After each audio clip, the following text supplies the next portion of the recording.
Alors, comme il me restait de la farce, il y en avait trop pour les poivrons, et ben, j'ai décidé de faire avec donc, des galettes de riz. Donc, j'en ai deux modèles. J'ai acheté chez les Frères Tang, j'ai acheté comme ça, cette forme, et puis des rondes. Et là, comme c'était, je me suis dit, je vais tenter avec ceux avec cette forme-là. Donc, j'ai fait des petites, vous voyez, comme ça, là. Hop, je vous montre rapidement.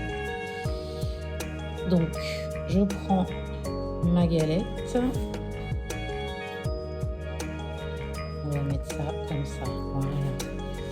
Je prends de la farce que je mets ici, comme ça, au milieu. Je vais en rajouter encore un petit peu. Voilà. Et pour plier, je ne sais pas si on doit faire comme ça, mais en tout cas, moi, c'est l'astuce que j'ai trouvée. Je trouve que c'est ce qu'il y a de plus pratique. Je plie le haut et ensuite, je rabats les côtés. Voilà, comme ça.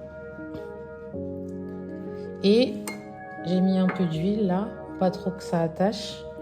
Je badigeonne avec un peu d'huile de tournesol. Et je rabats.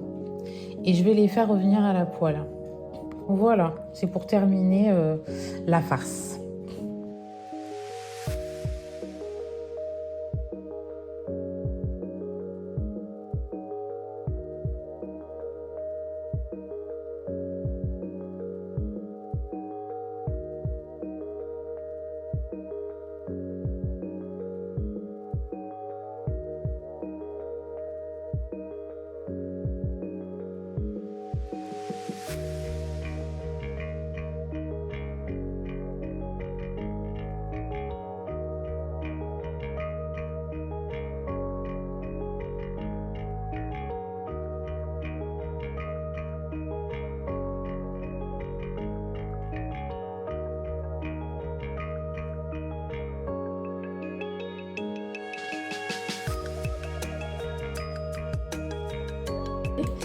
Alors, bon, c'est un peu, un peu le résultat de mes petits pâtés là avec les galettes de riz. Ça s'est un peu désintégré, mais bon, ça se mange toujours.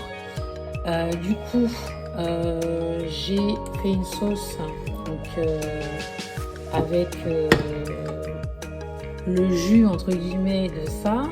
J'ai rajouté c'est du soja en fait, de cuisine, puisque voilà, évidemment, toujours pas mélanger le lait et la viande. Donc j'ai mis l'eau à chauffer pour les gnocchis. Je vais laisser que ça bouillir. Et je rajoute du sel. Je n'ai pas salé l'eau.